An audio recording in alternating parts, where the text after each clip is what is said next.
अच्छा है कि अब बांग्लादेश के खिलाड़ी हमारे देश में नहीं खेलेंगे। उन्होंने लिया था, बाद में वापस कर दिया।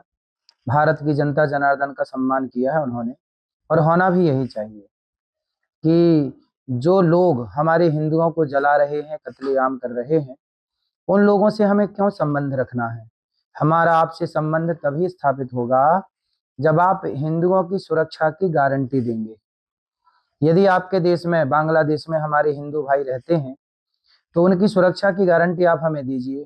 क्योंकि मुसलमान भारत में रहते हैं, तो भारत के मुसलमानों की सुरक्षा की गारंटी हमारी सरकार देती है। और हिंदुओं के बीच में मुसलमान सुरक्षित हैं, तो मुसलमानों के बीच में हिंदू सुरक्षित क्यों नहीं है। पहले सुरक्षा की गारंटी दीजिए, हम तो दे रहे हैं आपको गारंटी। फिर आप खेलिए, खेलने में थोड़ी मनाही है। आइए, खूब गले लगाएंगे, आपको स्वागत है। पर पहले हिंदुओं की सुरक्षा की गारंटी दीजिए, और जो कत्लेआम हो रहा है उस पर खेद व्यक्त कीजिए, क्षमा मांगिए कि भाई हमसे गलती हुई, हमने हिंदुओं का जो संहार किया है वो गलत था। खिलाड़ी का विरोध उतना ही जरूरी है जितना विरोध उस देश का है। क्यों? क्योंकि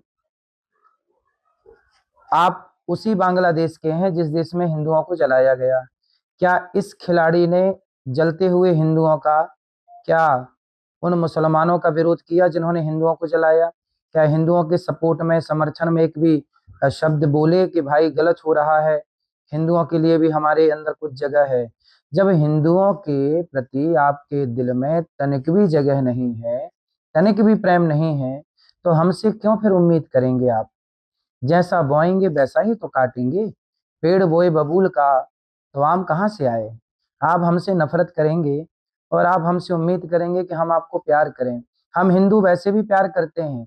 सांप जहर उगलता है, फिर भी हम हिंदुओं से दूध पिलाते हैं। ये हमारी संस्कृति और हमारे संस्कार हैं। दया धर्म का मूल है, पाप मूल अभिमान, तुलसी दया न छोड़िए जब तक घट में प्राण। हम हिंदुओं के रगों में जो खून है उसमें कूट कूट के दया भरी है। दया ना होती तो पृथ्वीराज चौहान 17 बार क्यों मोहम्मद गौरी को क्षमा करते, और उसने पकड़ा तो उसने एक बार भी मौका नहीं दिया। तो हमारे अंदर तो दया सदियों से रही है, आज भी है। लेकिन ये दया आपकी जो मर चुकी है, उस दया का दीपक जलाने की जरूरत है। मुसलमानों को जरूर विचार करना चाहिए कि आपकी दया क्यों मर गई। हिंदुओं के प्रति इतनी नफरत क्यों, हिंदुओं के प्रति इतनी घृणा क्यों, सोचनी है। मैंने सुना है कि इस नए वर्ष में हजारों करोड़ की शराब बिक गई और युवाओं ने शराब पी ली। युवाओं से मेरी प्रार्थना है कि आपको अपना जीवन संवारना है। नशे की लत में, नशे में आकर के अपने जीवन को बिगाड़ना नहीं है। आप जैसे युवा इस भारत का भविष्य हैं। आप में से ही कोई भविष्य का प्रधानमंत्री होगा, भविष्य का राष्ट्रपति होगा, भविष्य का विधायक सांसद होगा, भविष्य का डॉक्टर, इंजीनियर, एडवोकेट, जज होगा, भविष्य का कोई वैज्ञानिक होगा। आपसे उम्मीद इस देश को है। अपने भारत माता की सेवा करिए और अपने जीवन को शराब के नशे में बिगाड़िए मत। शराब जिन जिन लोगों ने पी है उनका भविष्य क्या हुआ है। इसलिए मेरी युवाओं से हाथ जोड़ के विनती और प्रार्थना है कि आप नशा ना करें। इससे आपके माँ बाप कितने दुखी होंगे।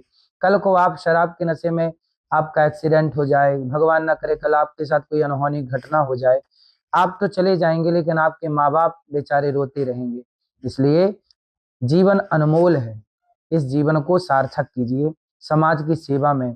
पंडित श्री मदन मोहन मालवीय जी हुए हैं, उन्होंने शराब नहीं पी, इस देश को विश्व हिंदू यूनिवर्सिटी दे करके वह चले गए।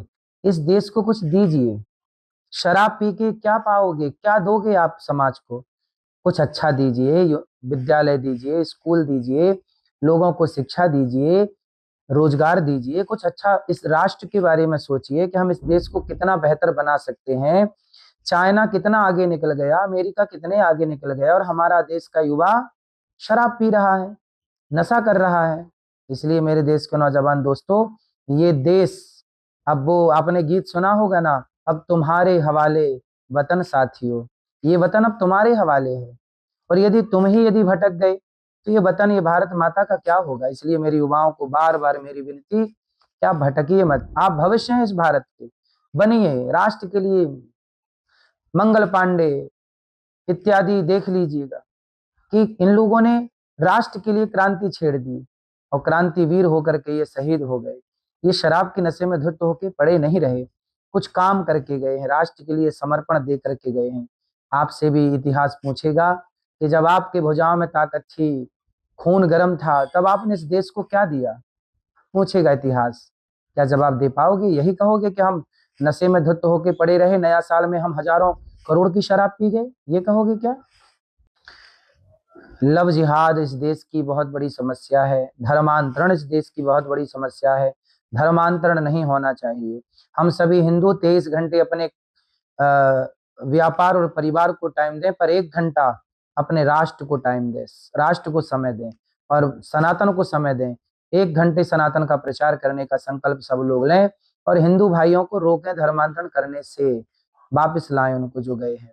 मोबाइल उतना ही चलाएं जितना जरूरी है और मोबाइल पे वही चीजें देखें जो आपके मतलब की हैं, जिससे आपका नॉलेज बढ़े, ज्ञान बढ़े। मोबाइल चलाना बुरा नहीं है, पर मोबाइल पे सर्च कीजिए ना हमारे देश के इतिहास को, मोबाइल पे सर्च कीजिए गीता को, रामायण को। आप मोबाइल पे सर्च कीजिए महापुरुषों के इतिहास को, चरित्र को, और उनसे कुछ सीखिए। मोबाइल चलाना बुरा नहीं है। मोबाइल पे जो गलत गलत चीजें, आप दिन भर रील देखते रहते हैं जिसका आपसे कोई संबंध नहीं है। 1 घंटा पहले आपने कौन सी रील देखी थी, आधा घंटा पहले आपने कौन सी रील देखी थी, ये आपको याद नहीं है। और आप दिन भर रील देखते हैं, 5-5, 10-10 घंटे मोबाइल चलाते हैं। केवल आपका टाइम वेस्ट हो रहा है, आपकी याददाश्त समाप्त हो रही है, आपको भूलने की बीमारी हो गई मोबाइल से। पता है आपको? आप कुछ रख देते हैं, कुछ कह देते हैं, भूल जाते हैं आप, क्योंकि दिन भर मोबाइल चलाएंगे। जैसे रील स्लिप हो रही है, आगे बढ़ रही है, ऐसे दिमाग भी स्लिप होने लगा है आपका, याददाश्त समाप्त हो गई। इसलिए थोड़ा ध्यान करिए, आंखें बंद करिए, ईश्वर का चिंतन करिए। इससे ध्यान करने से याददाश्त बढ़ती है। इसलिए मोबाइल उतना चलाइए जितनी जरूरत है, बेकार में समय ना गवाइए।